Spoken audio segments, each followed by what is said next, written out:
or seven, okay, they don't generally get an opportunity to do that. So um, I'm going to continue here. So I wrote down, the head football. When it comes to matters of importance in a contest, I live by this creed that if you don't tell the head coach, then you haven't told anyone. And oftentimes, we are told make sure you get the warnings to the players, but you have to get the warning to that head coach, or the warning hasn't happened. So that's just one example of talking to the head coach. The head coach of a football team is overall responsible for everything and everyone connected to that team, and that these people have worked really hard and been elevated to these positions for a reason. And they often share with their players and assistants the praise received, and for good reason. Conversely, they suffer individually for any negative eventuality that befalls their program. So with this backstop, I offer that the following thoughts on communication with the head coach in particular. There are too many, obviously, to enumerate. There's no magic word or magic phrase that we're going to be able to give you today. But having said that, I hope that you're able to pick up a few things. So when does communication with the coach start? Generally, it starts prior to the arrival at the game. And I don't know at whatever level that you're working, if you're able to identify who the head coach is and take a look if they have a website for the school.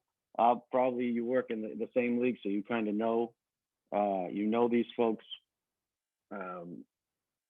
because you work with them quite often. But prior to arriving at the game site, I like to know who the coach is, kind of look at the background of that coach, and have an idea about who I'm going to talk to. Before I start the slideshow, I just want to talk about the 90-minute walk around. We have a 90-minute walk around now. I don't know what it is for where you work, but prior to that contest, I try to meet with the head coach and introduce myself. And I have to keep in mind the duration of how long I talk to each head coach. Now, the people are watching, right? As soon as you get out there, people are watching. So you introduce yourself, let them know what half you'll be on their side. Bruce, you said we're going to talk about changing sides at some point today?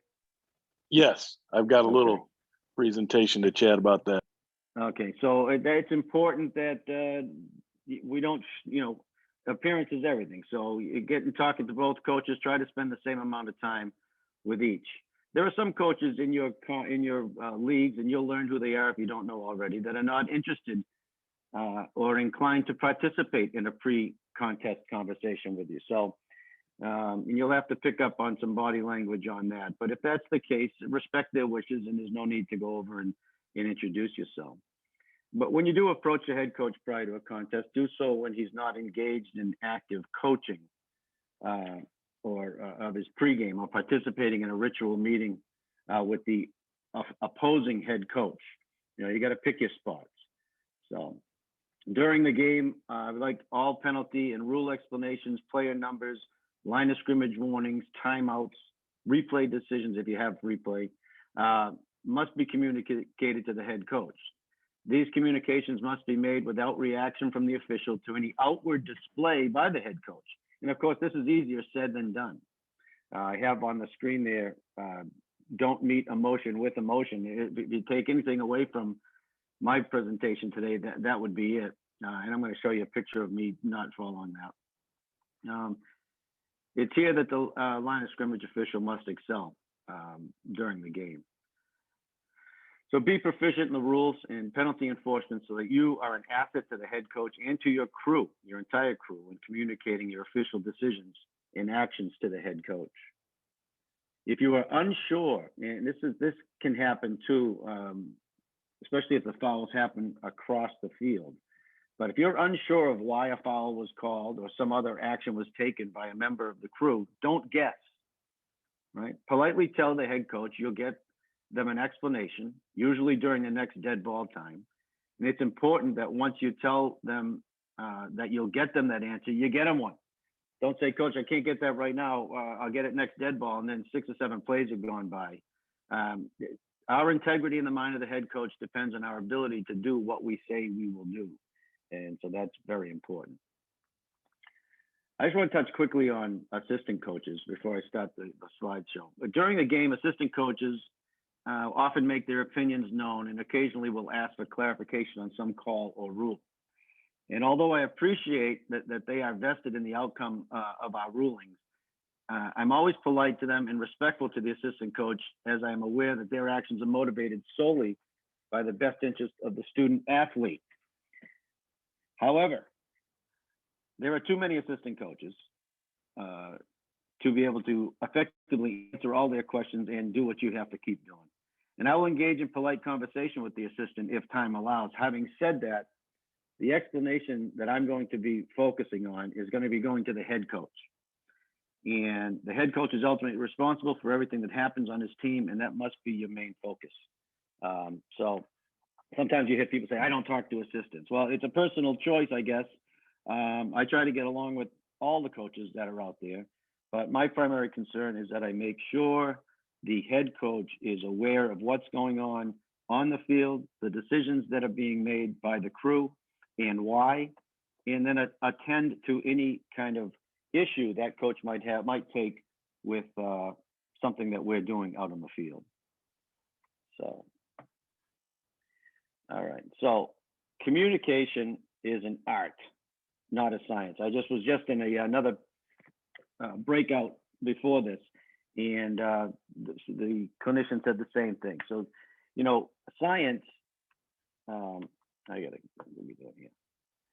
So science is, you know, something that happens, establishing truths or findings based on verifiable experimentation, right? If I do this, this is going to happen. If I add this chemical to this chemical, this is going to happen. It happens every time. Well, human communication is not that.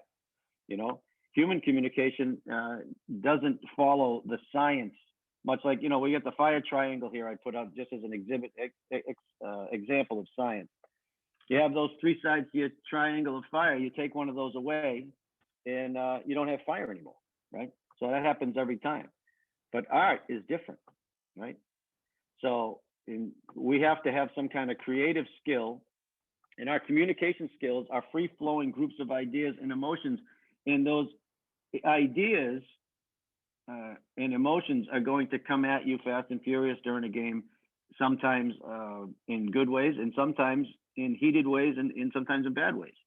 So it's a way that you deal with the emotion of the moment and your communication skills, the way that you practice your art of communication that are going to help you through our process. So how important are communication skills? So I got a couple of pictures here.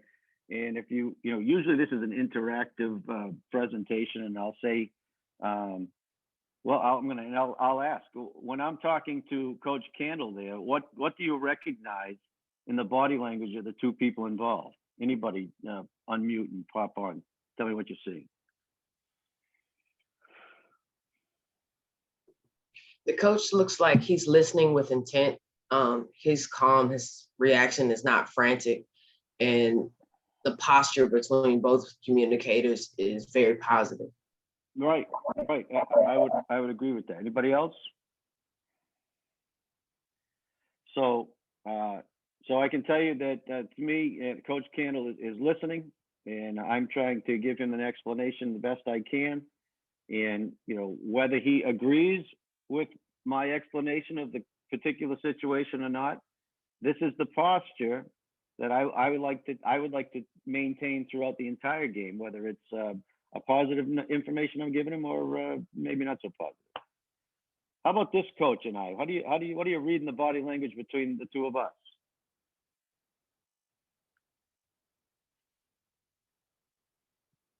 Blums, you on here?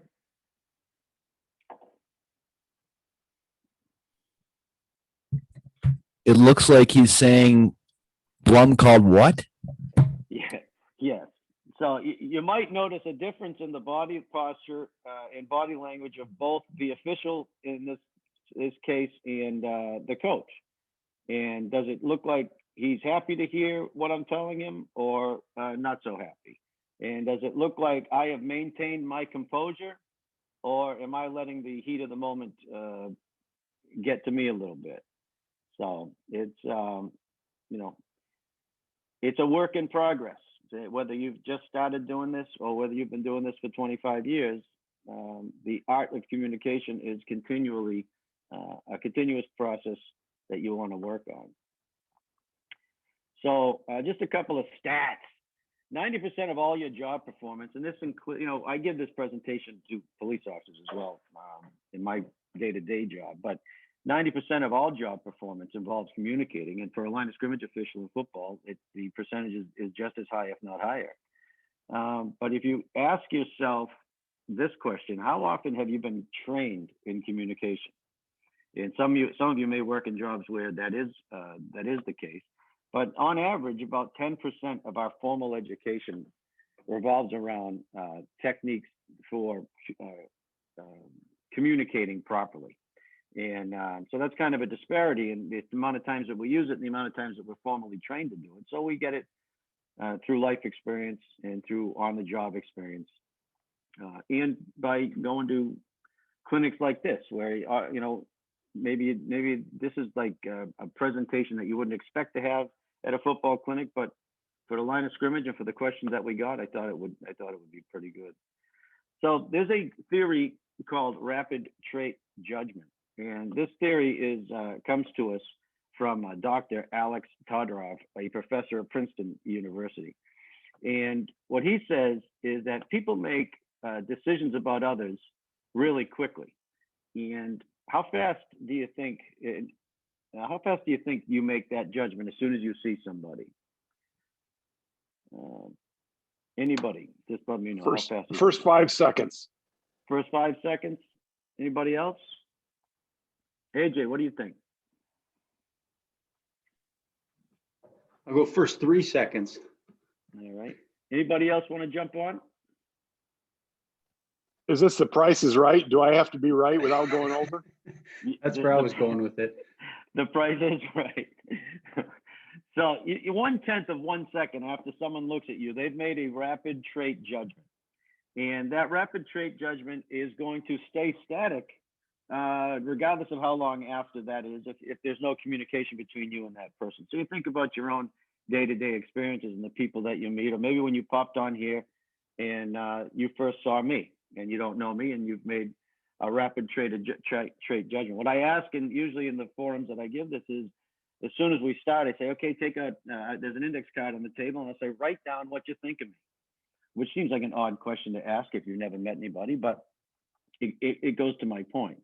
And then at the end of the session, I'll say, okay, you know, look at what you wrote down. Has that changed? Sometimes it has, sometimes it has not. Sometimes it's got better, sometimes perhaps it's got worse. But you want to know, why do I bring this up? When you walk onto that football field, a rapid trait judgment is being made upon you by everyone there, in particular the head coach and the players. So how do we ameliorate that and make sure that we have as positive a rapid trait judgment as we possibly can? Is we make sure that we look good, we're in shape, we walk confident, we do our introduction to the coach in the proper manner, and we do everything that we can to ensure that the rapid trait judgment that was established at 1/10 of 1 second after that person looked at you ends up being positive. Now, there's a theory, the longer the exposure, it won't change just simply by exposure. So you have to have some communication. So, and what is the rapid trait judgment that's looking at? It's looking at competence and trustworthiness. And you say, how can someone pick that out in a minute, as you were, in 1/10 of 1 second? Well, we do that by our past life experiences, right? And whatever kind of situations we've encountered in the past, those all come together every time that we start to look at somebody and we start to judge their competence and their trustworthiness. And appearance is high on the priority list of people. Think about your own experiences and the people that you meet throughout your work life or your personal life. So this is important because we also have a human a response called approach or avoid. So I'll ask you, rhetorically, have you ever been walking in the mall or walking down the street and you see somebody that you've known from your past and you go, I'm going to go to the other side of the street, or I'm going to turn my head and hope they don't see me? That would be the avoid response, right? And there's an avoid response there for a reason. And what we don't want to have is, if we can avoid it, no playing on the word, is to have the coach have that avoid response when he's dealing or she's dealing with us. We want the approach response. We want to be able to have that person come to us with their complaints, concerns, and we're able to work them through that in order to keep the game flowing properly. And again, if you'd all get, I'm going to ask you to get into the chat and real quick. And in a war situation, who would you vote for here?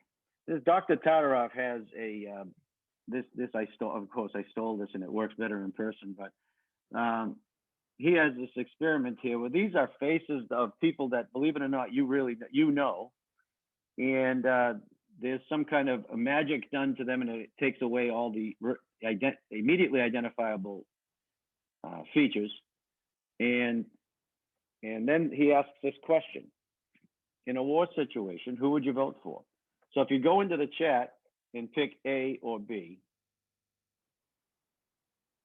so I can see them. Am I voting for who I would rather fight against, or who's fighting with me? In a war situation, who would you vote for to be your leader? Oh, okay. Yeah, go ahead and pop those in there.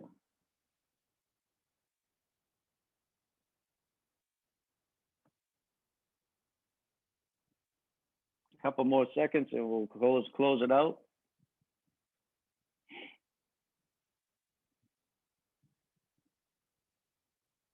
Okay, so thank you very much, those who participated.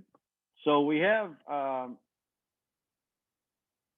as usually is the case, A is the majority pick. But I'm going to ask a couple of people. I'm going to ask Patrick Holt, why did you pick A, Patrick? I'll be honest with you, he just looked a little more stern to me. Yep. A little more serious, if you will. Okay. Yep. And Richard Ellis, you selected B. Tell me why you selected B.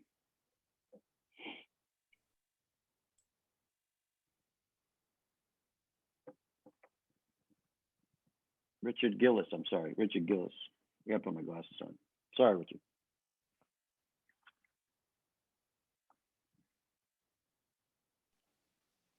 Hey, Dan, I chose B. Okay. Because A looks like he's mad, and I don't want a mad leader trying to run my country. All right. Very good. Very good.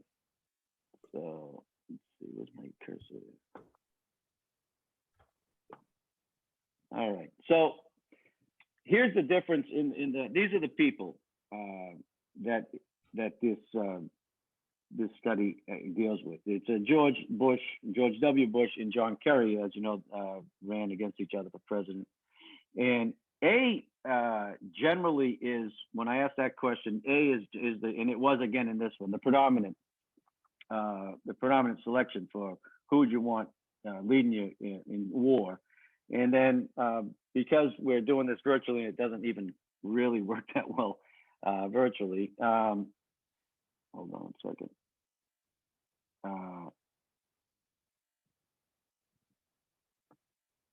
Okay. B is generally, usually when I ask the next question, who would you, in peacetime, who would you select to be your leader? It goes to B. And again, I have no political affiliation whatsoever. And these are just the pictures that I was able to steal from the good doctor's experiment. But if you think about, he says he can predict elections in 70% accuracy. And so his little experiment here kind of plays out, again, not taking into account any of the political ramifications that went with that particular election. So this happens every day, and it even happened to me as I was preparing for this presentation. I took on the job as an executive officer at the Fire and Explosion Investigation Unit, and I went in for a training right before I took over. And one of the troopers there said, he said, I don't know who this guy is, but I don't want him to come in here. So that was his rapid trait judgment of me. And it could happen, it could be because I probably did present like this. But after he got to know me, and when I was actually preparing for this presentation is when I talked to him about it. After getting to know me and after getting through the avoidance response and we got to the approach area, things went fine, and they were happy to see me. They weren't, and you know, they weren't happy to see me go, but they still communicate with me. So I must have made some kind of impression in a positive way. So that's true. So what's good about it? So why am I breaking it down? I like to break it down. Good first impression, right? I'm not teaching you. I'm not talking to you about anything you don't already know, but it's good to go through the basics. Good first impression, good handshake, and your appearance and your confidence. So physiognomy, and I hope I said that name right, but basically it's what we're picking up from people when we first see them, right? A character from their first appearance. So as I flip through these pictures, you know, what are you thinking about? You kind of making a rapid trait judgment on these folks and how you might interact with them. So, you know, everybody's different, and we don't know, obviously we don't know any of these folks, but you have instinctively, you're making a rapid trait judgment by noticing, looking at who you're seeing here. And then that would have to be changed only by your interaction with them, you know? And so if you have a smile on your face when Will Smith comes up, right? It's a positive rapid trait judgment. So I think one of the most important things about communication with coaches is being a good listener.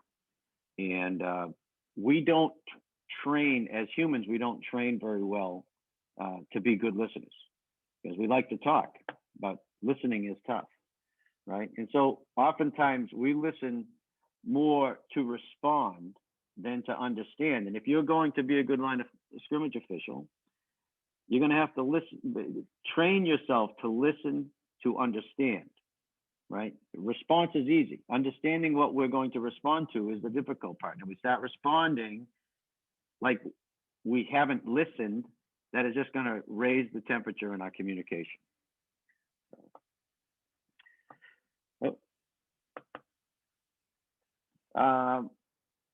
Again, in just a few minutes that we're talking here, we're not going to be able to go through all of the things that are attendant to body language, but body language is a big deal.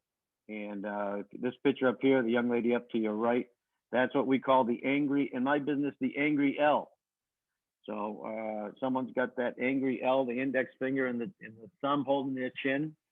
They're you might get the impression, you might understand that they are not really that happy with what you're talking about. How do we present ourselves with the coach? Face to face is naturally confrontational. Close talking is probably not something that is going to be conducive to a nice conversation. However, depending on the volume inside the arena, sometimes you have to be close. But be aware that face to face is sometimes seen as confrontational. I like to stay to the side, but of the coach, but sometimes that's not the case. They're going to come right up to you. So be alert for that. And so just a couple of other thoughts here down on the lower right. I'm interested in what you're saying, but I'm not quite buying it. This here in the middle, this crossed arms, if you go to any kind of body language class, the first thing they'll tell you is someone crosses their arms, they're shut off, they're being confrontational. I can tell you, however, that at least for me, sometimes this is just a comfortable position. But you have to be able to read the room. You have to be able to know what is the baseline of that particular coach?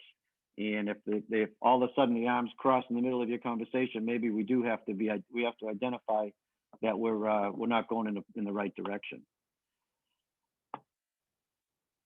Here we have what I like to refer to as the Superman stance.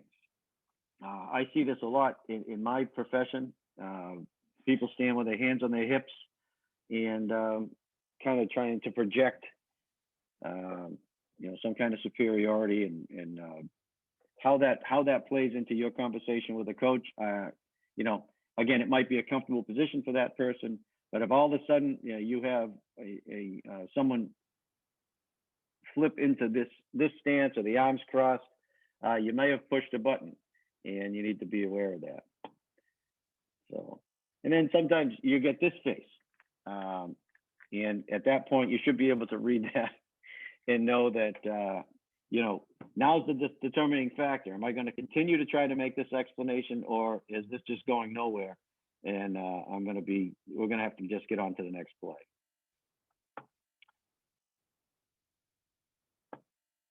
So another thing called micro expressions, you may catch them, you may not, but it's just a change in the baseline of how a person looks. When you're out there talking to the coach at 90 minutes, you're going to get the baseline of that coach, how they are when they're in their most relaxed and most comfortable posture of the day. And again, a lot of people know who this guy is, James Comey, from the former FBI director. That's his baseline. And then something happens, and that baseline changes. And so you can select for yourself what the emotion is that's going through him at that point. But here's his baseline. Another micro expression. What do we think that micro expression is simulating or actually saying to us? Bruce, what do you think that micro expression is telling you? He's not happy. He's not happy, right? And so we need to be able to pick that up. And again, baseline is key. If you have to have the baseline of any individual you're speaking to, but in particular that coach you're going to be dealing with for the day, so when he's receiving information in a positive way, this is what they're going to look like. And if he starts to receive information, or he gets an acute jolt of information he doesn't like, we may have this micro expression come out. And so that's not something that is something you want to be able to read, because maybe you're going down the conversation going down the wrong way, and you need to adjust your posture at that point. So there we go.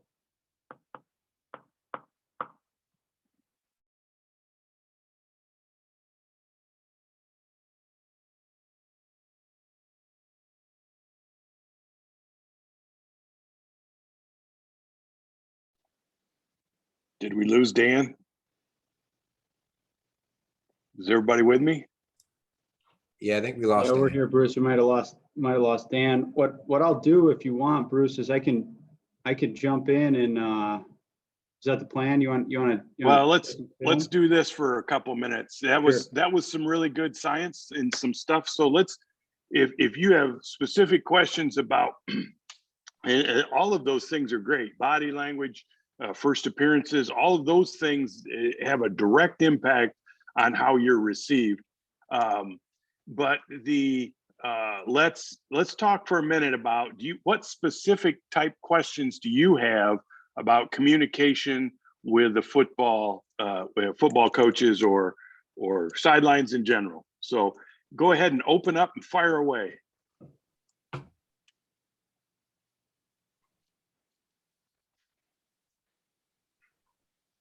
I will tell you this, or you can hit it in the chat if you want to put it in the chat.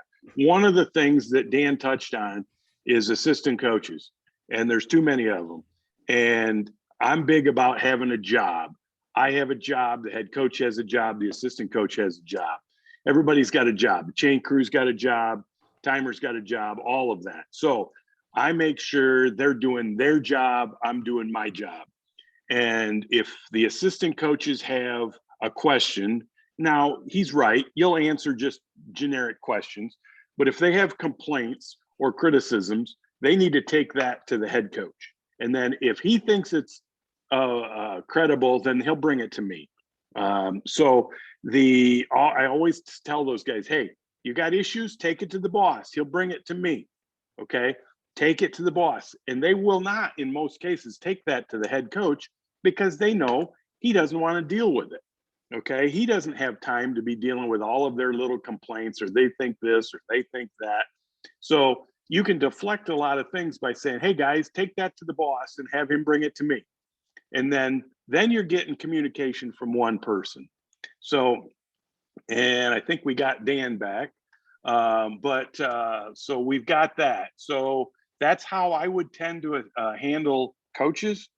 Other questions that we've got about communication.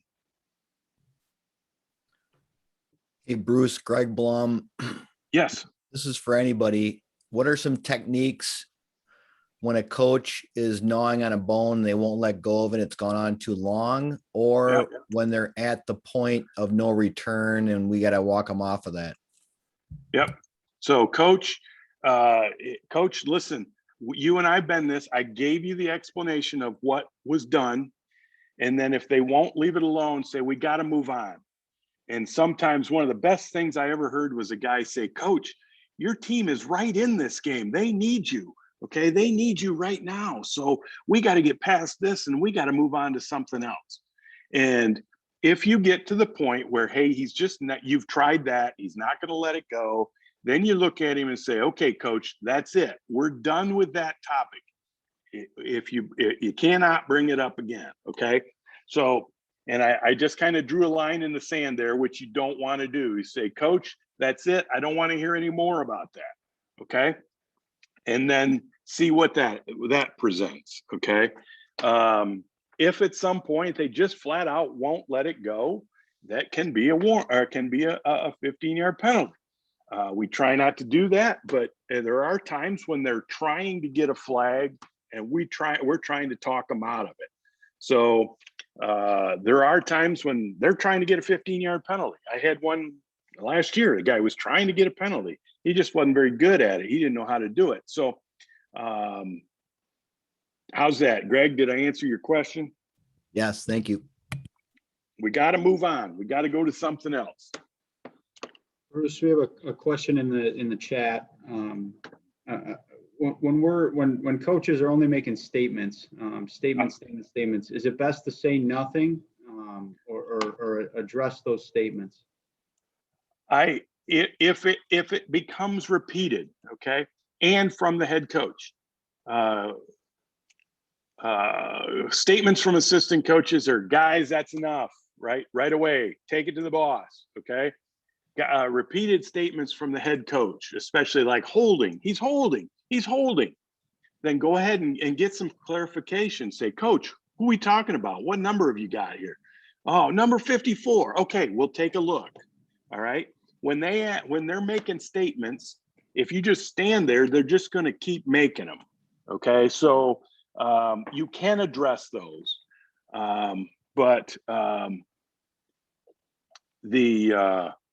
Hang on, I think I'm losing AirPods here. So you can address statements. I prefer questions. And sometimes I'll ask them, hey, can you put that in the form of a question? Or do you have a question for me?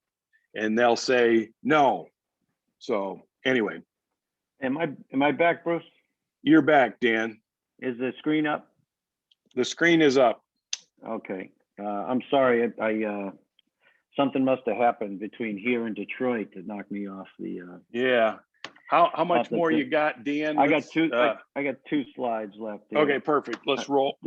Yes, wanted to talk about baseline with the coach, and then those micro expressions. You can see him at pre-game walk around.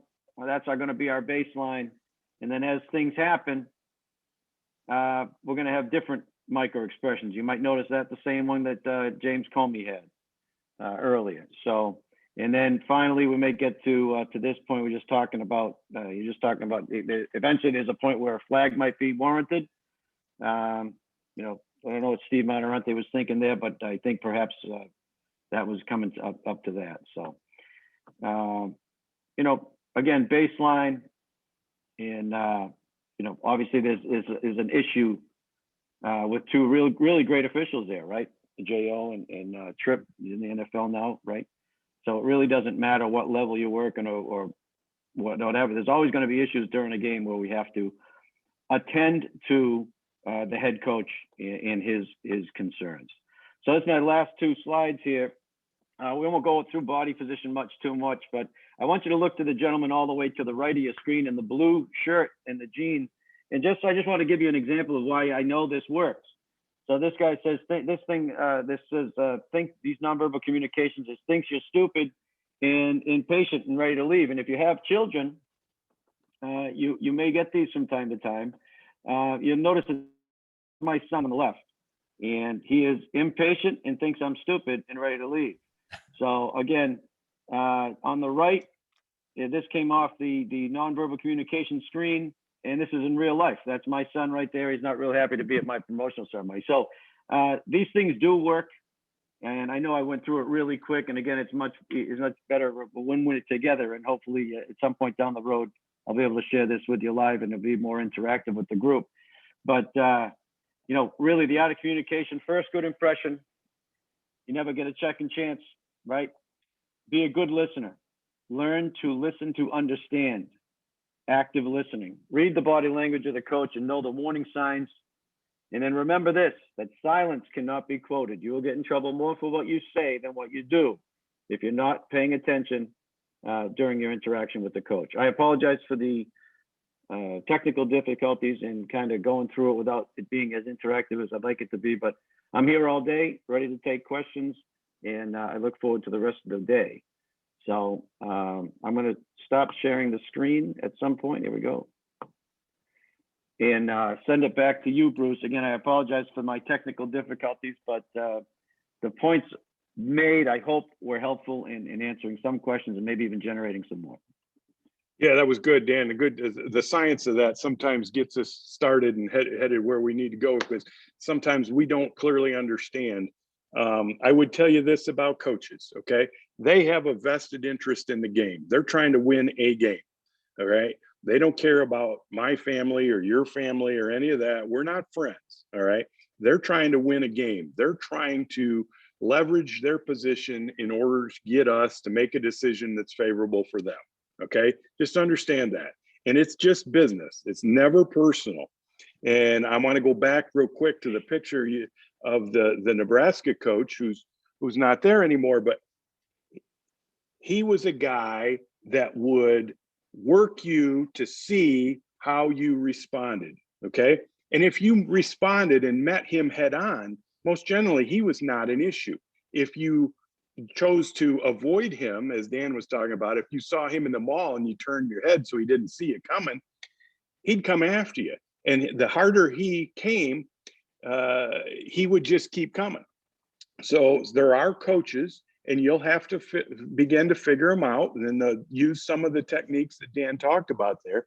Hey, what's this guy's story? What's he all about? Is he trying to get a 15-yard penalty? Because there are times when they are. And understand, you know, you showed a couple pictures, one of the Toledo coach and one of the Miami coach. One of those has a long-term contract. The other guy was about to get fired.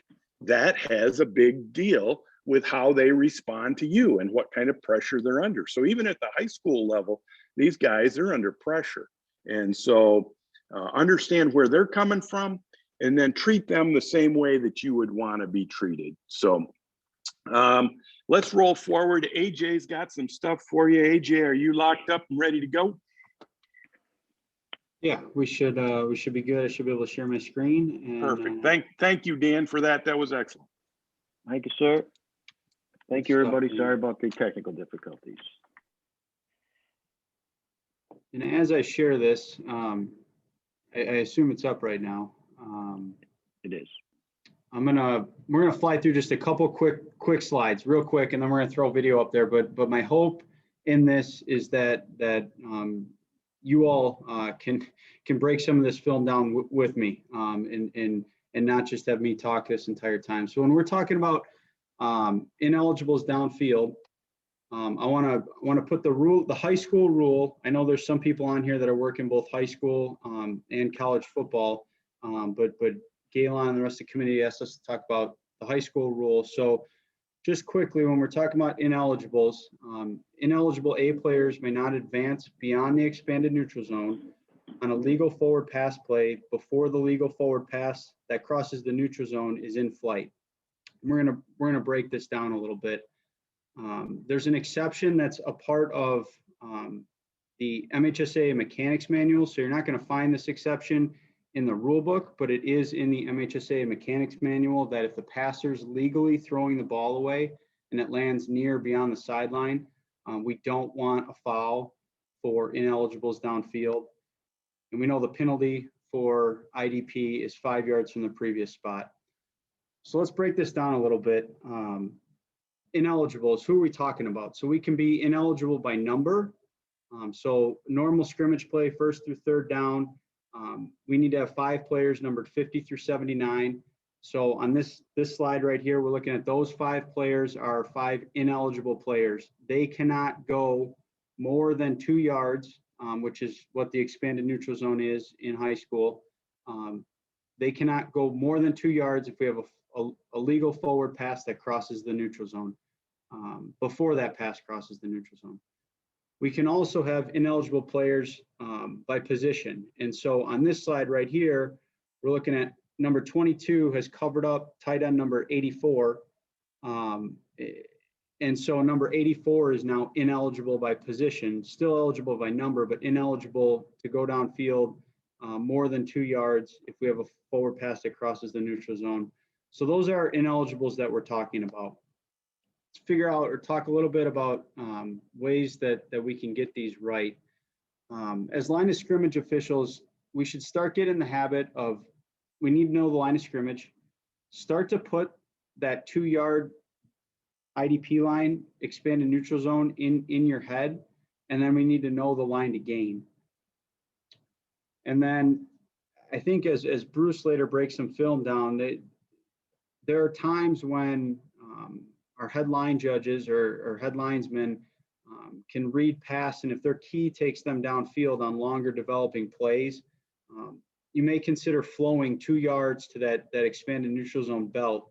It might help you with seeing those, or at least knowing where you are, and then being able to look right down that line to see if any of those ineligibles have crossed your face. So a couple things, a couple hints to getting these right, because these are tough plays, and probably one of the most incorrect called fouls that we have in our game. When we're talking about ineligibles downfield, we're really talking about timing. Everything is based on, these plays are based on time. And so a quarterback that has to go from his initial read to the second or third read, and the play takes longer, linemen tend to drift downfield. When the quarterback breaks the pocket and starts to roll away, that's when the backside line of scrimmage official really doesn't have much to do, and can certainly help with players starting to flow downfield. We know that front side line of scrimmage official, everything's coming at them, so they're oftentimes not much help with IDP, but the backside line of scrimmage official can certainly help. And then the run pass option plays, that it's a part of our game. It's made its way into the high school football game, certainly littered about the college football game, but these run pass options, and what makes it so tough is the linemen are thinking it's a run. The play's called and they're blocking like it's a run play. The running back is coming out like he's going to get the ball. The receivers are running routes as if they're going to catch a pass, and the quarterback has to read the defense and in a second either pull it and throw it or hand it to the running back. And so if that timing's screwed up, we have linemen that are starting to flow downfield.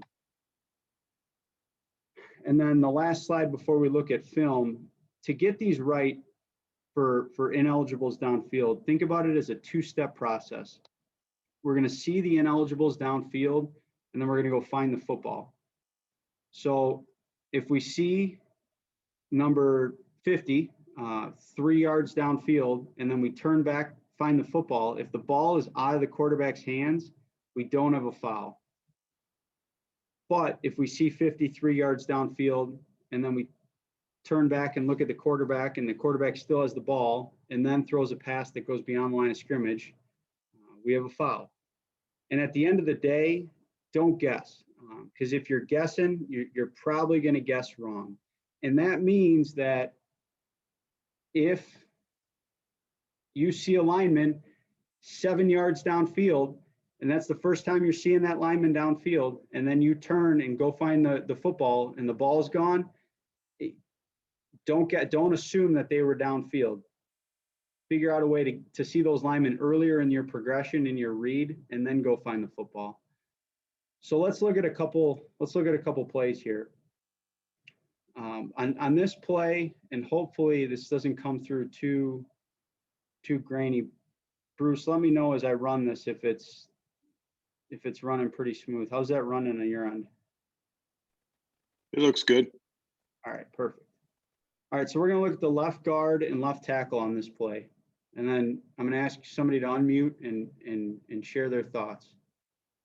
I'll run it back one more time. And let me know if we have a foul right here for ineligibles downfield. Somebody unmute, share your thoughts. I would say no, And why no? because I did exactly like what you just said as a line of scrimmage official. I looked, I saw that he was just starting to cross the 2-yard line. I looked back and the ball was already out of his hands. Perfect. This is a tricky play, right? I think we've all been there where as a line judge at the bottom of the screen, we're probably looking right now, we've all been there right now where we see,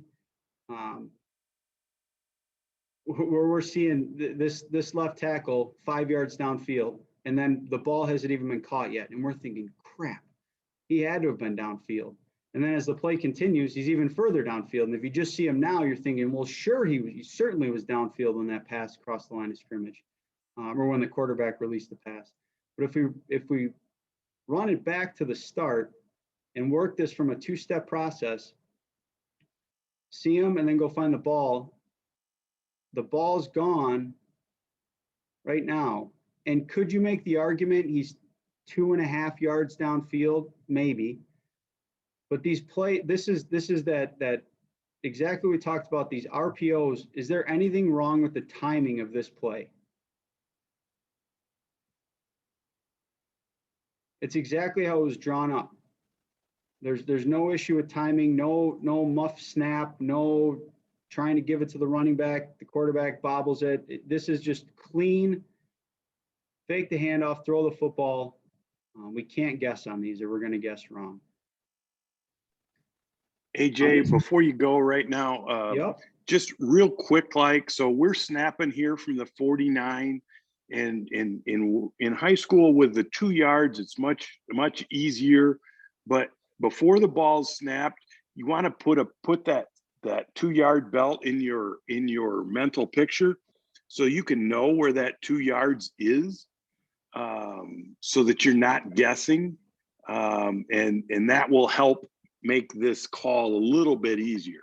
Okay, so you kind of got to know where we're snapping it from and kind of pick your 2 yards ahead of time. Get good at that. That's a good point, Bruce. Knowing that line of scrimmage and then that 2-yard belt and then where our line to gain is. Those really are the 3 lines that we should try and build into our pre-snap routine as much as we can. That's a great point. All right, we're going to take a look at the left guard on this play right here. And we'll ignore the flag that our line judge at the bottom of the screen I think has a foul for OPI or DPI downfield, but we're not going to look at that. Somebody on mute, share their thoughts on this play.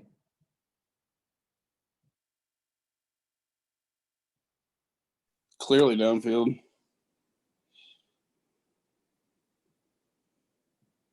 I agree. This play right here, it looks like it's broken from the start. Running back quarterback exchange is broken, and then the quarterback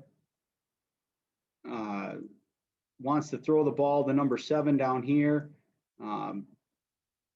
defender comes in, and this whole thing is blown up from the start. And so that's exactly where the headline judge at the top of the screen does a nice job. And the other thing is, I think when we talk about these ineligibles downfield at the high school level, some say it's the umpire's call. I'd say own this as a line of scrimmage official. Know that this is going to be your call. It opens up to us. There are times where the umpire can certainly help with these. And with a guard firing out like this, probably if we brought the umpires into this call, I bet you they'd say they'd want to get this. But our headline judge at the top of the screen does a nice job seeing 65 and then not throwing their flag until that pass goes downfield.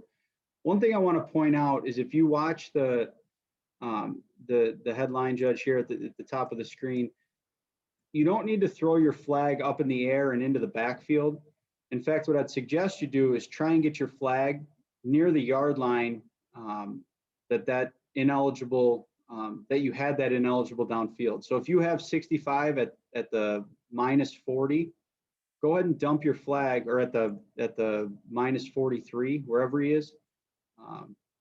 You can go ahead and put your flag out here, and instead of throwing it up into the air and into the backfield.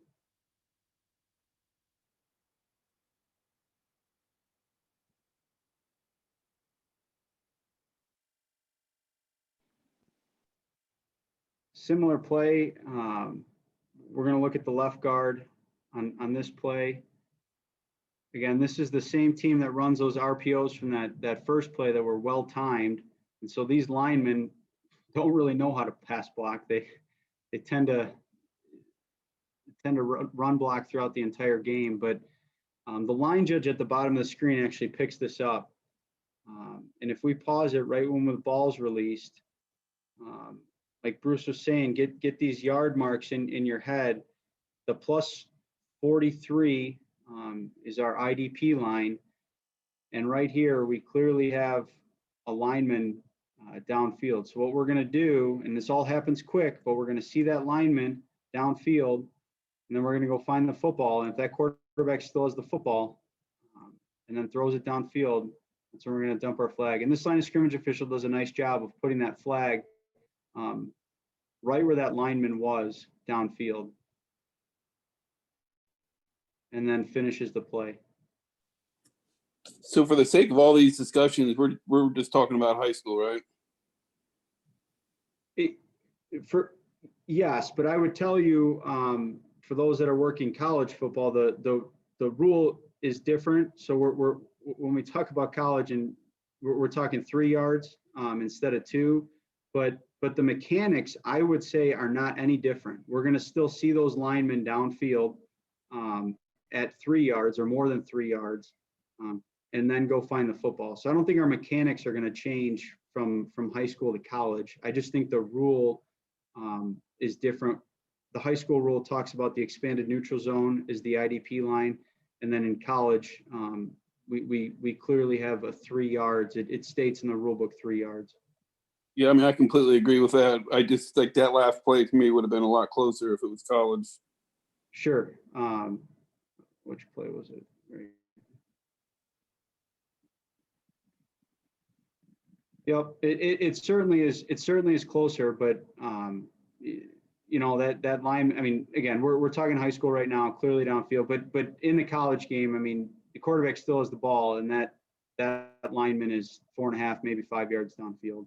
So, yeah, I agree. When you slow it down like that, it's really obvious. But when you ran, sure. And these are tough, and that's where we can't guess on the field. So no, I agree. And that's where a lot of the film work leading up to the games will help when you understand your teams. If they are an RPO team, that certainly helps in going into each game. AJ, can you go back to the snap on that last play? That's yellow play, whatever. Yeah, Yep. Whatever team that is. All right. So we talked about the front side and the back side. Okay. And so anytime we try and divide the field into halves, it doesn't work out very well because they might throw it over the middle. So realistically, both guys need to be working on IDP. In this case, the wide side of the field has trips. And so that would be, as the play starts, that's probably what I would call the front side. And the guy at the bottom of the screen here is on the back side. But they end up throwing the ball into the short side of the field. So if we talk about front side and back side, you want to kind of have some awareness, but realistically, we need to both work towards the middle of the field and then come back out based on how that play goes. So just because the guy at the top has trips doesn't mean that he's absolved from this. And realistically, as this play develops, he's probably the guy that has the best look. His receiver's not pressed. There's no reason to go stare at number 2, so he would have a really good look at this. But nice job by, I'm assuming, the line judge at the bottom, who realized that his key was back, and therefore he could get looking at that right away. Did a really nice job with that. So be aware, don't get too caught up in front side, back side, but just that we're all on the hook for it. And I agree with AJ, we're much more equipped to do a good job with this than the umpires. Their position just puts them in a bad spot. So good stuff. Yep. No, that's a good point, Bruce. And I think we have 2 plays left. That last play is going to illustrate your point a little bit of front side, back side. Let's take a look again here at the left tackle. So we're snapping at the plus 28. So or plus 27. So it looks like our IDP line would be the 25. I'm doing that right. So somebody go ahead and jump on, look at that left tackle, and let me know if you'll foul or not.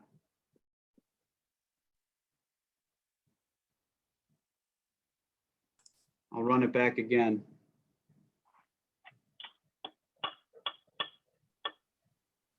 It's behind the line of scrimmage. There you go. I agree. So if we pause this when the ball is released,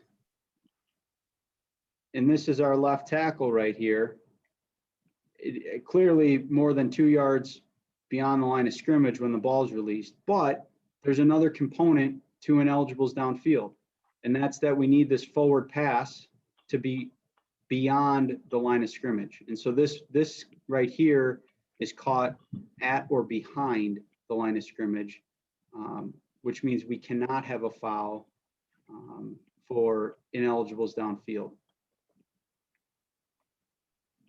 So again, it's a 2-step process, but really there's other components involved, finding those linemen and then seeing the ball, but it also needs to be beyond the line of scrimmage.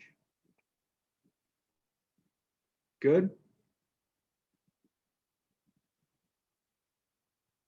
All right, let's look at this last play. This is again timing. Run this back. We're gonna look at our left guard. Might have been our right guard. Right there. So I'll run it back, and that's who we're looking at here. Right guard or tackle. And the quarterback rolls out and is starting to roll to the top of the screen. Doesn't completely, so I wouldn't take the headline judge off the hook here, but we've all been there where this quarterback continues and you start to turn into survival mode as the quarterback starts to roll at you. This is where that backside, this backside line of scrimmage official needs to have a wide field of vision and be able to help with these ineligibles downfield. And on this play, certainly it should jump out that lineman right there, whether it's the left guard or right guard, it doesn't matter. It certainly opens up to us that player's downfield and the quarterback still has the ball. So really on this particular play, probably both line of scrimmage officials will get a look at this, but certainly the line judge at the bottom of the screen.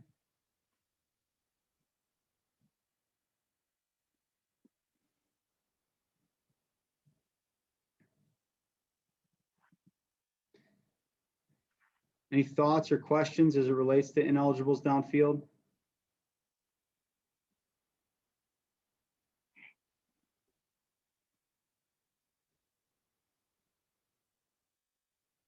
We want to roll into, Bruce, do we want to Yeah. roll into? No, that's good, AJ. That's question. excellent explanation. Got a question.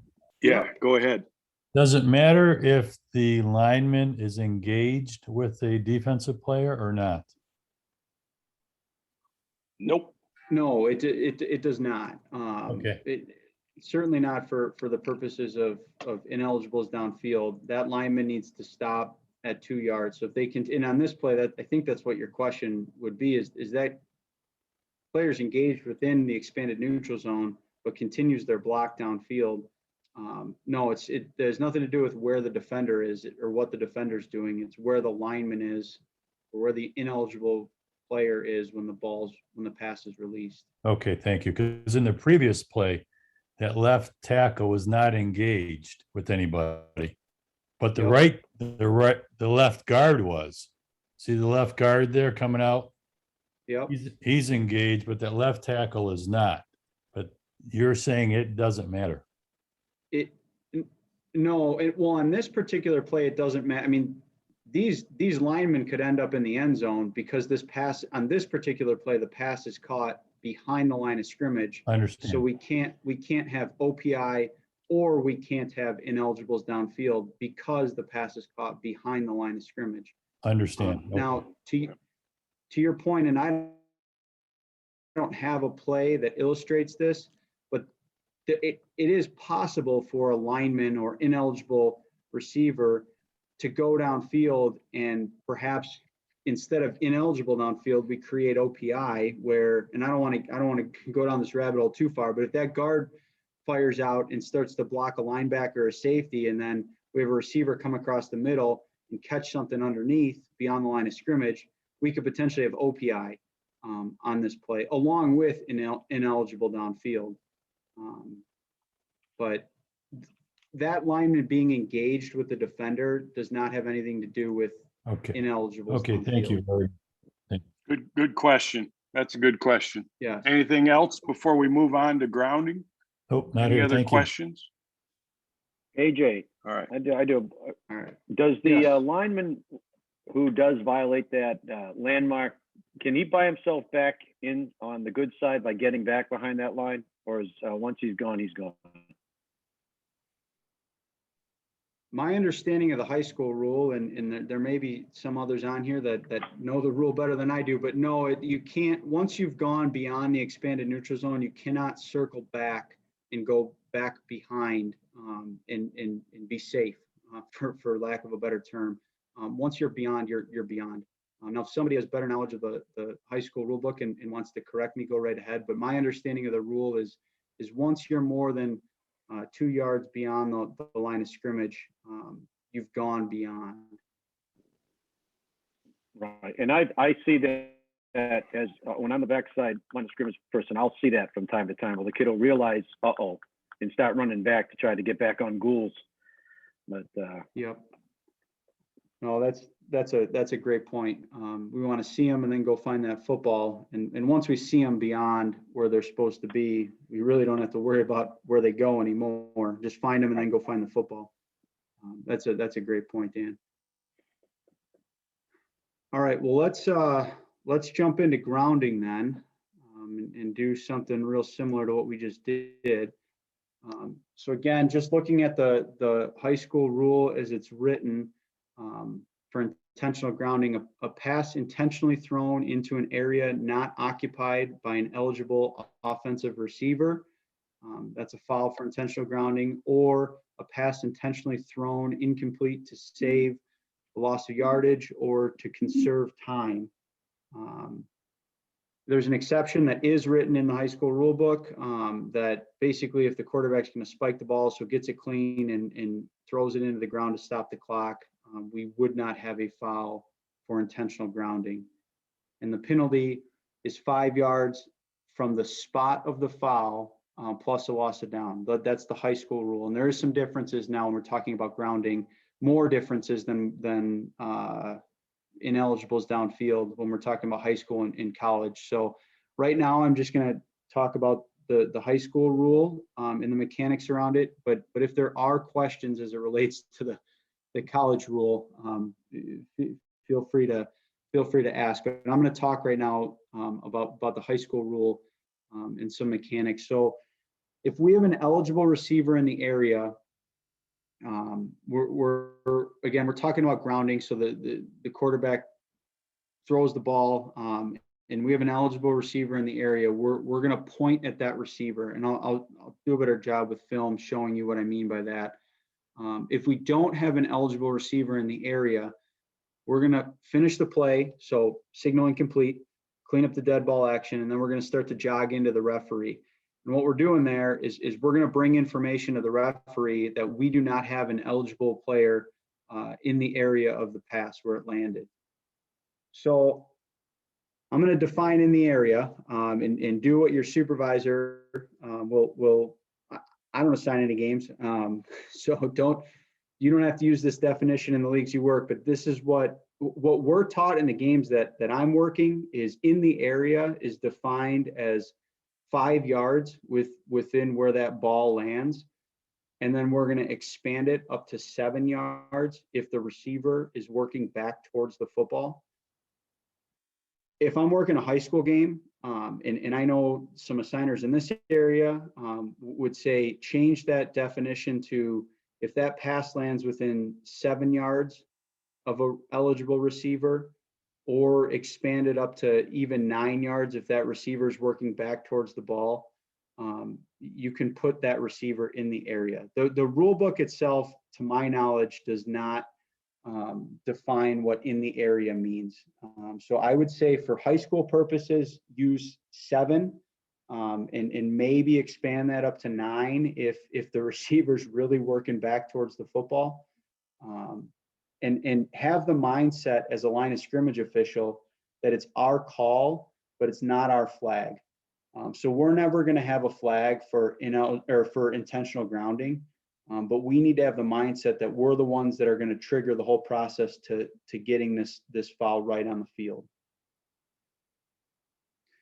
Couple things to consider, and this is in that MHSA mechanics manual. So I don't believe this is in the rule book, but it is in the state of Michigan for high school in the mechanics manual. The quarterback needs to be under duress or attempted to conserve time. So if the quarterback is not under duress, and again, this isn't written in the rule book, so it's specific to Michigan high school football, not under duress, we cannot have grounding.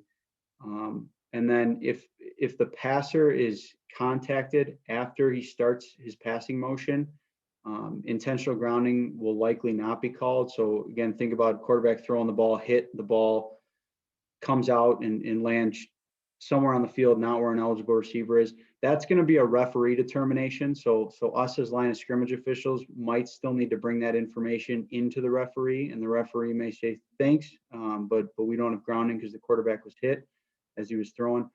But again, for the referees, if that quarterback is contacted before he starts his passing motion and then starts to throw the football, that quarterback is on the hook in needing to get that ball into an area where there's a receiver. We'll look at a couple of those plays, and that last bullet point is really for referees. So we're going to bring the information of a receiver not in the area.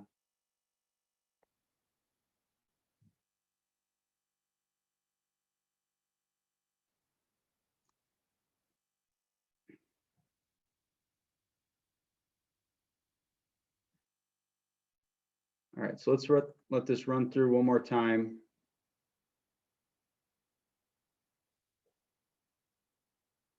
So our balls, I'm assuming this is coming through pretty clear.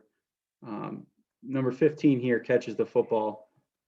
Yes, you're good. Your video's good, AJ. Perfect. So that football lands out here by number 15 on the sideline. There is nobody in the area of that pass. So what we're going to do as line of scrimmage officials is, again, clean the play up, signal incomplete, And then we're going to go bring that information into the referee. So we clean it up and then start to bring that information into the referee. The referee is going to need to know the part about duress, which clearly here the quarterback's under duress. And then the referee's also going to need to know where that quarterback threw the pass from, because in the high school game, we're going to enforce it 5 yards from where that pass was thrown from.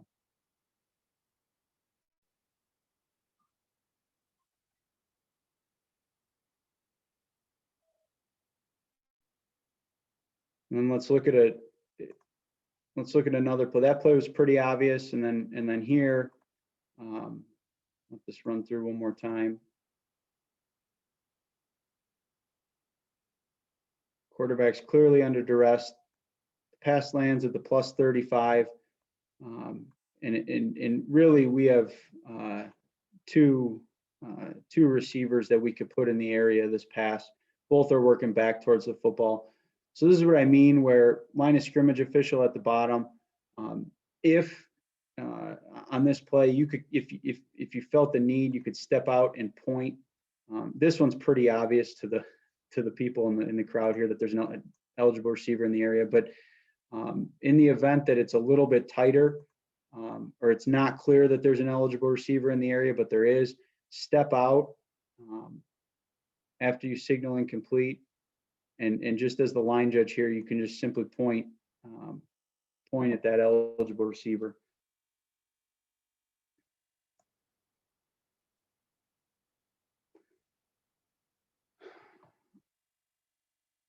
All right, let's let this run through.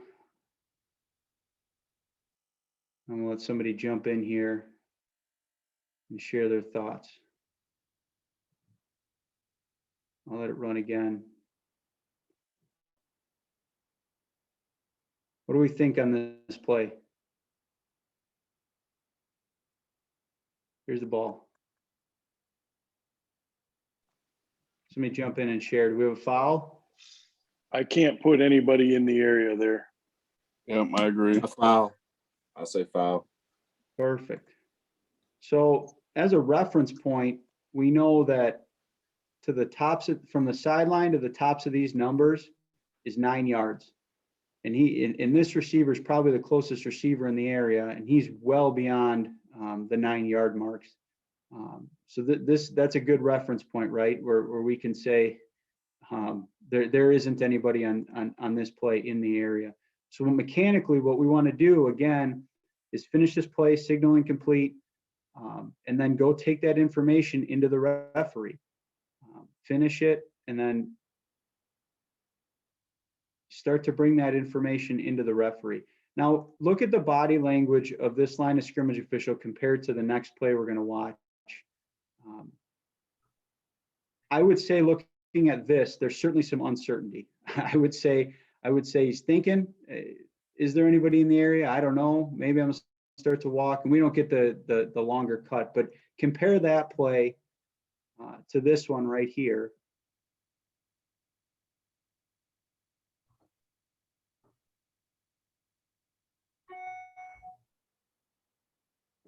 Again, somebody go ahead and jump in and let me know if you think this is a I don't see, foul or. yeah, I think What's that's a that? foul. I don't see anybody in the area.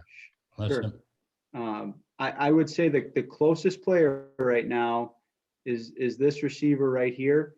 And so you're saying right now there's nobody in the area. Does anybody think there's somebody we can put him in the area? No. All right, Okay, so I got a question then. sure. So then the linesman goes to the referee and tells him, this is what I've got. Yep. Is there no flag? No one throws The a flag? referee, that's a great question. I probably should have finished that mechanic out. And so what you're going to do on this particular play is, if you're the line judge at the bottom of the screen, you're going to finish the play here, signal incomplete. And then if you don't have anybody in the area, you're not going to point, you're not going to do anything. You're going to turn and you're going to jog to the referee, and you're going to let the referee know, I don't have an eligible receiver in the area. The referee is then going to drop a flag. If done properly, the referee is going to be the one that drops a flag at the spot, in a perfect world, at the spot where the quarterback threw the pass from. Okay, So thank the you. referee needs to have that information of where the quarterback threw the pass from, and then it'll be the referee's flag that goes on the ground, and then we're going to start penalty enforcement of walking it 5 yards from that spot with a loss of down. Does that answer Thank your you. question? Absolutely. Thank you. Yep. So on this particular, is there another question? I just wanted to ask you, it looked like the short wing was actually pointing to the receiver. Yeah. Yeah. And that's what I was just going to say is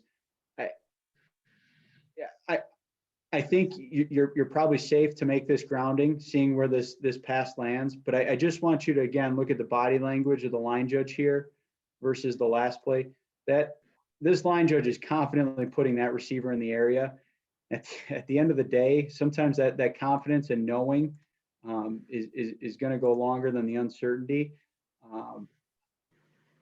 I would agree. It looks like the pass goes over the line judge's head. This receiver might be 10 yards from the ball, not really working back. I think we're probably good going into the referee here and having grounding. But again, mechanically, if you're going to put them in the area, do exactly what this line judge does and point right at that receiver and make it clear that you're putting that receiver in the area. Hey, AJ. Are there questions there? Is that good? Hey, AJ. Yep. I just wanted to, if we're talking about mechanics, on this particular play, if you just run it back one more time, and Sure. We'll start to see when the line of scrimmage official starts to move.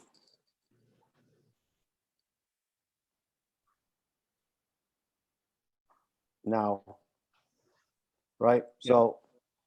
So I would just say, I would probably want to just maintain being still, because we're talking about perspective of where the runner, where the receiver is in the area. If we're moving, we're changing the perspective. So maybe hold your water a little bit longer, so exactly, you don't start to screw your own perspective up as to how far the person is away from the ball. I'm not making a value judgment. I'm just saying from a mechanical standpoint, I probably finish this play solid and then make my determination from there. Dan, that's a great point. I agree. And just to hit it home a little bit more, the line judge starts to move here. And I think I think he's thinking about should I get behind the quarterback? Should I retreat? What should I do? I don't want to get run into, but be a little more patient. And really at the end of the day, what you could do instead of, if the quarterback does start to roll out at you, which clearly, be a little more patient. Don't start to move your feet like you are right now. But another option on this particular play to buy yourself a little bit more time, ideally stationary is best. And I would say the quarterback's not outside the numbers yet. I don't think we need to start to retreat into the backfield. But you are responsible for the line of scrimmage here. And if you do need to move it all, go ahead and take a step backwards or two steps backwards into the bench area rather than shuffling into the backfield. But to your point, Dan, I don't think there's any movement on this. In a perfect world, I don't think the line judge moves at all. No, on this play. Yeah, I'm 100% in agreement with you. We move back, maintain line of scrimmage integrity, move back. We have that whole white. If you stop moving into the backfield too quick, besides the other things that we've talked about, I call that the danger zone. You're putting yourself now in a spot where you might get run into just by virtue of trying to get into the perfect spot rather than staying where you should. Yep. No, that's an excellent point. Is stationary is best on this play. All right. How are we doing, AJ? We got about 30 minutes left. Yep, I got two plays. We can show them, or we don't need to. They'll go pretty quick. Show this last one. Let's skip the last one. We'll see what we've got for. Yep, no, that sounds good. This one's pretty obvious to the world here. This right here, is a player on the bench. That's not a receiver. So clearly there's nobody in the area on this play. But again, mechanically, you're not throwing your flag here. So the referee, and talk with your referees about this. Referee, be a little more patient here and don't just dump a flag from that far away. And line of scrimmage official, go ahead and get in there and have that conversation. But again, this is pretty clear. And then Bruce, I'm not going to listen to you. I'm just going to show this last play real quick. At the high school level, they watch a lot of college football, and this is what we see most is in college. This is perfect. This is what the quarterback does under duress, dumps it right out of bounds. And more high school players coaches are thinking that this is legal and maybe one day will be, but it's not. There is no pocket in the high school game. It doesn't matter about beyond or behind the line of scrimmage. There's nobody in the area of this pass. And so that's, again, where we're just bringing that information to the referee. AJ, you never listen to me. No, I swear, I never. wanted to just show that last play. I've told you 1,000 things. You don't listen to any of them. So Yeah. great job with that. Those are the two of the tougher things, IDP and ING, your intentional grounding. It's changed in high school. So we need to have a good understanding, and we need to be really strong mechanically with that. Finish the play, signaling complete. Then you've got a point, or you're immediately going to the referee. If you don't have anybody, you're going to the referee. If you do, point to them, and you can say in a nice loud voice, number 2 was in the area, whatever you've got. Okay, so that's a great job. That's great film. Well done. Let's open it up right now, and just, you got any question you want to ask, you ask it.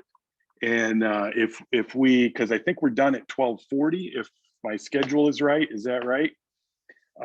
So we've got just a few minutes here, and I want to make sure that any question you might have gets answered. So fire away, open your mic up. Tell me what you got. I got a AJ. question. All right, who we have? Hey, I'll start. Who's first? Santilli.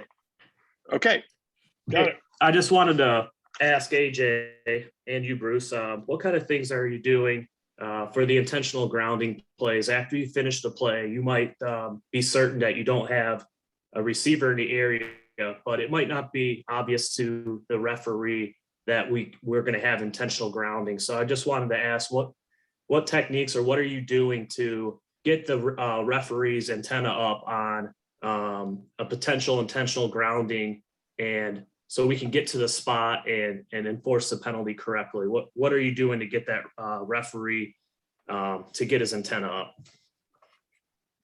AJ? Yeah, I mean, it's a good question. I'll answer it a couple different ways, because I think you bring up a good point about the spot as well, making sure we get that spot right, which is oftentimes really easy when we're watching film, but oftentimes difficult on the field, especially when the referee has no idea where that pass goes downfield. But again, body language, hopefully, I mean, again, signaling complete, clean up the dead ball action out of bounds, and then you're going to turn and you're going to jog. And it might take, if your referee is because again, the referee is responsible for one thing throughout the game, and that's just to watch the quarterback, right? And the quarterback might be on the ground, and we might be pulling players off the quarterback. So it might take a tweet of a whistle from us. I'm not doing that every time. I'm going to read the dead ball action and jog in. But if the referee isn't looking at me at all, I'm probably going to tweet my whistle, because we have information to share. And really, at the high school level, if there's nobody in the area, we're going to have a foul. So we need to get the referee's attention on that. So if jogging in isn't enough, or jogging in and saying your referee's name isn't enough, go ahead and tweet the whistle. Have an idea as a line of scrimmage official, and really it's the offside line of scrimmage official. There are times where you can have an idea. You can at least pick a big line to go off of. You'd be surprised if we brought the referees onto this call right now. Those quarterbacks get driven back into the referees. Sometimes you get out of position and you get blown back. or the quarterback throws the ball and then is driven back 5, 6, 7, 8 yards, and then the referee completely loses all sense of where the spot of the pass was from. So as a line of scrimmage official, that's something that we could help with. We're not primary on it, and I bet you the referees would say they're going to own that, but there are times where they've been blown off the ball and just don't have a reference point. And so backside line of scrimmage official maybe get involved in that, to at least, if you know that we certainly didn't throw it from the 20, we were closer to the 30, go ahead and bring that information in. But I don't know if that answers your question, Sam, or not. No, definitely. Thank you. We all have those situations where the referee might not be aware that there's a intentional grounding situation, and we have to get to them so we can do our best to get the spot correctly. That's what I was going down there. Sam, you could have told us what you really wanted to know. Okay, so you're working with your dad and he's back there and he's clueless, and so you got to go bail him out again. Okay, so I understand. Yeah. Good question. On Anybody Fridays, else got a it's question? false on Fridays, but yeah. Oh, okay. Well, we know he's clueless too. So anybody else have a question? I have a question. This is There we Carmen. go. Hi, So Carmen. one of the things that I was looking at is not just ball side mechanics from where the ball was thrown because of the line of scrimmage official, but it's the mirroring official that also seemed to be moving on some of those plays. And particularly in our association, when the ball is away from you, you hold the spot for the line of scrimmage in case that's in question. If the ball is not thrown to your side. So is that a common mechanic to mirror it as you move up? Both officials are moving. Yes. I would tell you now, if we're talking running play, we're both moving. Okay. If we're talking passing play, could both move once the ball goes into the air. Okay. And yes, if we both end up at the same spot, we're going to end up at the forward progress spot. We want to mirror that. And what we would do is make sure you'll come up to that spot. You'll make sure, look across real quick, make sure they're on the same yard line as you are, and then begin to pinch in at the end of the play. Okay. And you will find that you'll work with line of scrimmage officials that will work quicker than you. Some will work slower than you. Don't speed up to try and keep up with somebody who's working quicker than you. People have different rhythms, and I've worked with guys who work really fast and were really good. And I would tell you that I think the wave of the future is slowing down. The NFL's telling guys to be more stationary. So hopefully that answers your question. Did that answer your question?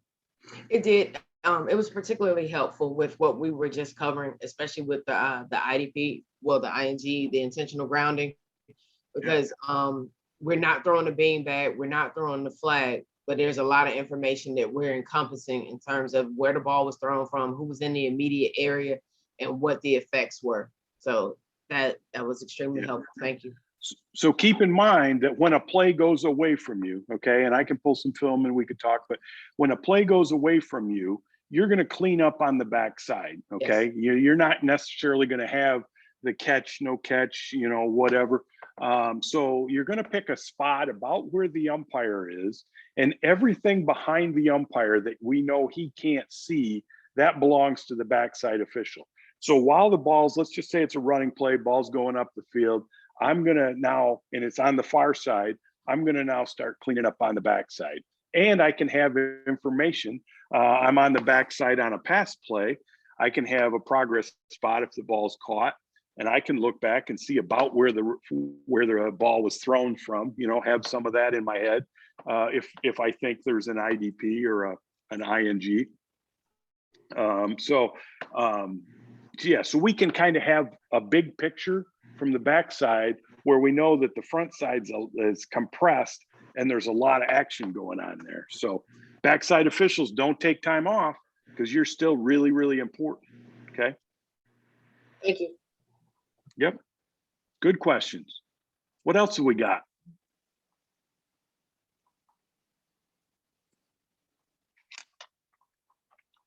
Don't everybody speak at once. Hello. I have a question. This is Thomas Burrell. Hey, Tom, Doing how are you? well. So How's your baseball going? I actually got out the minors, so I'm just doing straight college sports now, or high school. Oh, there you go. All right. Perfect. All right. So my question goes for pass interference on short passes and with blocks. So I remember I had a play. It was a short crossing route, probably about a 3 to 5 yard crossing slants, and Okay. one of the receivers ran into a linebacker. But a coach had wanted pass interference. I was kind of confused on how to rule that, but the ball hadn't been released yet, and it was like within 2 or 3 yards. So I was curious on how you guys referee or rule that play. So are you telling me we had a pick play where the receiver contacted the linebacker, and then the ball was thrown? Was the ball thrown into that area? Yeah, yes. So I don't think it was a pick play. I just think it was I can't think of the term. Unintentional. See, unintentional contact between the Okay. two people. But it All was right. the pass ended up being to the guy that was knocked down. Right. So the rule is, okay, so what we need to do, first of all, the rule is that the receiver has to avoid contact. If the offense initiates contact with the defender, we could have OPI. Okay. If the linebacker is standing there in a stationary position and the offense runs into him, we aren't going to have DPI. Okay. Okay. So I would tell you that there are generally no just inadvertent collisions. Somebody ran into somebody, and if we're tracking our receiver across the middle, we should be able to give a clear definition of what he did and or what happened to him. So let's say he's running an underneath route and the linebacker reaches out and engages him and shoves him, which he can do until the ball's in the air, right? Right. We should be able to give an explanation of what that play looked like. Okay. So it's imperative that if we have receivers running across the middle, that we're tracking them. Okay, I got you. Does that make sense? Yes. Okay.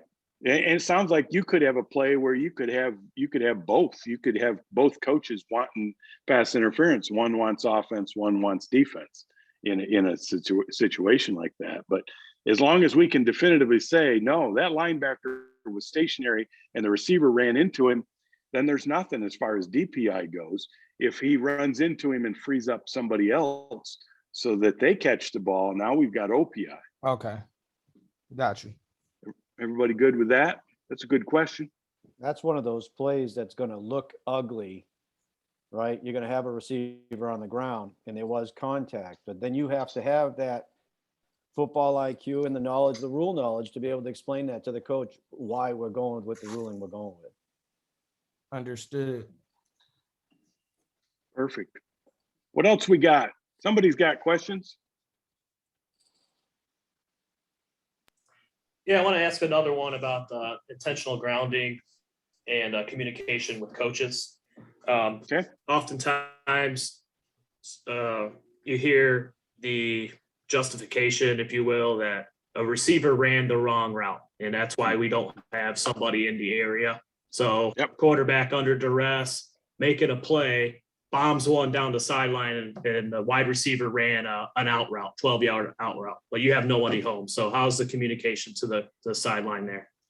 I'm glad you brought that up because we were going to talk about that if needed. Okay, so in our world, it's pretty cut and dry, okay? And I think AJ did a really nice job of touching on having a receiver in the area. If you can put one in the area within reason, put him in the area. And so two things have happened here, Sam.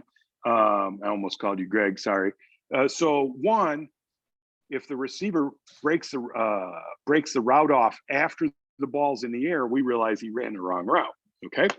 If he runs a route and then the quarterback releases the ball and throws it to the wrong spot, okay, now we could have a problem.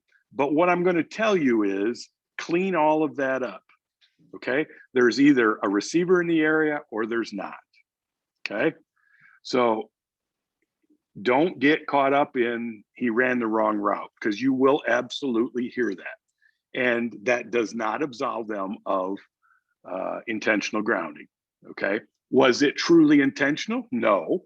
Does it meet the definition of what intentional grounding foul is? Yes. Therefore, it's a foul. Okay. And so to try, don't get caught up in splitting hairs as to who ran what when the ball was released. I completely understand. I will tell you that I think some referees don't like the grounding rule. If they throw it away, they throw it away.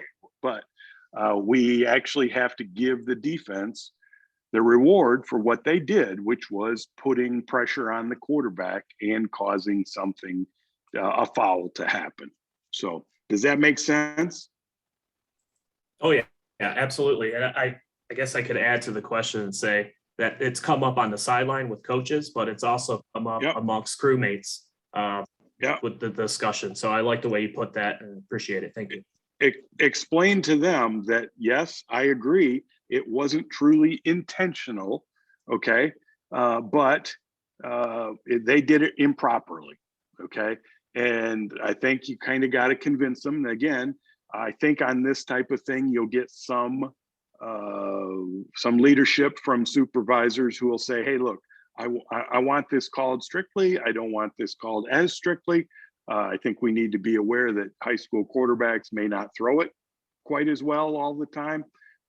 So here's how you should deal with that, and then do exactly what you're told. Okay. So can you say that we don't officiate intent? I wouldn't ever tell a coach that. I would just tell him, Coach, I understand what you're telling me, but the rule says there's got to be a receiver in the area. That's it. He was under duress. There's no receiver in the area. They screwed it up. Thank you. Okay. Just to add on to that real quick, because you talk about running the wrong route. Remember that under duress is important. And so there may be times where the receiver runs the wrong route and the ball lands 15 yards away from anybody, but the quarterback was never under duress. They really did run the wrong route, and the quarterback really did throw the ball in an area where there was no eligible receiver. That's not grounding, at least in Michigan high school football, because the quarterback isn't under duress. So while you might bring that information to the referee that there's nobody in the area, follow that up with asking the question to the referee, was the quarterback under duress? Hopefully the referee that trips the trigger and they just tell you to go away because they weren't under duress, but who knows? But make sure that conversation, that's an element of grounding. And Sam, to your point of running the wrong route, that might happen. And then the other coach is ticked off because the ball landed 20 yards from any eligible receiver, and that coach wants grounding, but there was no duress component of that play. So make sure that conversation happens in the backfield. And keep in mind with that conversation that you may run in there 5 times and say, hey, I've got no receiver in the area. And he says, great, I'll run back to your sideline because he wasn't under duress. Okay. That doesn't mean we stop going. That means you still go every time. When he sees him coming at you, he may stop you before you ever get there and go, nope, we're good. But we need to mechanically run to them each time. Okay. If you have an 0-2-0, you can do it on the way in. I'm still running in there. Okay. Good questions. What else? I got about 10 minutes.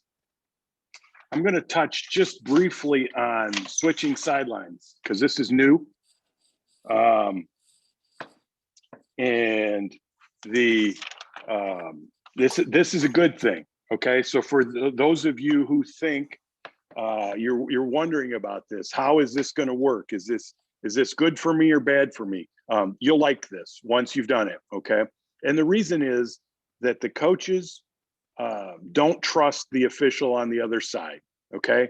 So if I'm working with AJ or I'm working with Dan and they see me all night and I'm on their sideline the whole night, they trust me. They've been able to look me in the face. And when I tell them something, they believe it, or maybe they don't. Okay. But what they can't do is they can't look AJ or Dan in the face and find out what they believe from them. So that's why the ratings year after year will always be better for the guy that's on their sideline generally than the guy who's opposite them, the person, okay? So that's why this is done. So it will allow you to, if you have the real high intensity coach, you'll only have him for a half, okay? And then you'll switch sidelines. But it's also going to create some things that you need to think about before the season starts. So in the pregame, if you meet with the coaches as a collective crew, wait until the referee does his thing, and then you shake hands with the coach and you say, Coach, AJ and I are on your side for the first half. We'll see you in the first half, okay? And then you go meet the other coach. Hey, Coach, AJ and I'll see you in the second half, all right? So go with your sideline partner, your field judge, side judge, and make sure you do those introductions. Dan touched on that. Some of them want to talk to you. Some of them want to talk for hours. Some of them don't care if they ever shake hands or say hi to you, but at least give them the opportunity once, okay? Also in the pregame, meet with the chain crew collectively as the headlines and a linesman, okay? Or headlines and a line judge. Because if you've been a line judge and you've never been a head linesman, so you've never run the chains, you need to make sure you know how to do that. And we'll go as a twosome to meet with the chain crew to make sure they're all on the same page with us, okay? I tend to joke around with my chain crew because now I'm on the press box side in the first half, and then I'll see them in the second half, and I'll tell them, so hey, AJ is going to run the first half for you. When you guys get done screwing it up, I'll be over here in the second half and we'll get it right, okay? And they all kind of laugh and whatever, and we have some fun with that. But so line judges, if you've never been a head linesman, make sure you get some information on how to run the chains. The other thing that's going to be a part of this is that sideline control has always kind of been you. It's been you and your deep wing. Whatever you decided to do for that night, that's up to you, right? If you want to let a sloppy sideline go, that's great. But now, if you let a sloppy sideline go in the first half, and now you're gonna switch to the other side, now your partners are coming over there, and they're gonna have to deal with what you didn't deal with, okay? So what you really need to balance is some consistency within the crew of how well are gonna run our sidelines. And so therefore, we need to be good at it. We need to use our warnings. We need to make sure that the sideline is clear. And then when you come in at halftime, have a brief conversation. Hey, how's your sideline? I'm going to tell you, I've worked with guys and I come in there and I'll say, hey, how's the sideline? Oh, great sideline. Oh yeah, you won't find any problem. 30 seconds into the third quarter, and my head's about to explode because they didn't take care of anything, okay? And that's really frustrating. So don't do that to your crewmate. Make sure that it's clean. Let them know about any issues that you may have had with the coach. You know, hey, he's really concerned about offensive pass interference or ineligibles downfield. Hey, that's going to be his theme, okay? So that they can be forewarned before they get there. So get that all straightened out at halftime. And hopefully what you've done is you've done it both the same on both sides. You flip sides at halftime, you end up with the exact same scenario as you had in the first half. So are there any questions about that before we bug out of here? It's really new. You'll like it, okay? If you get stuck with a high intensity guy, you will appreciate being able to switch over to the other side in the second half. So, or if it's the second half, the game will be over soon. So, any questions? Thank you all for your participation. Thank you for your questions. Thanks for being here. Go out there and have a great year. Our email addresses, I think we can get them to Galen. If you ever have questions, reach out to us. We'll answer them. Shoot us an email. I don't know if I can speak for Dan and AJ, but I love to talk about football more than I love to sell insurance. And so don't be afraid to reach out to me if you have any questions. I'll be glad to help with any questions. Anything else for the good of the group? Pat, thank you. Dan, thank you. AJ, thank you. We'll see you guys in the next session. Nice work. Thank you, everyone. Great job. Thank you, guys. Great job.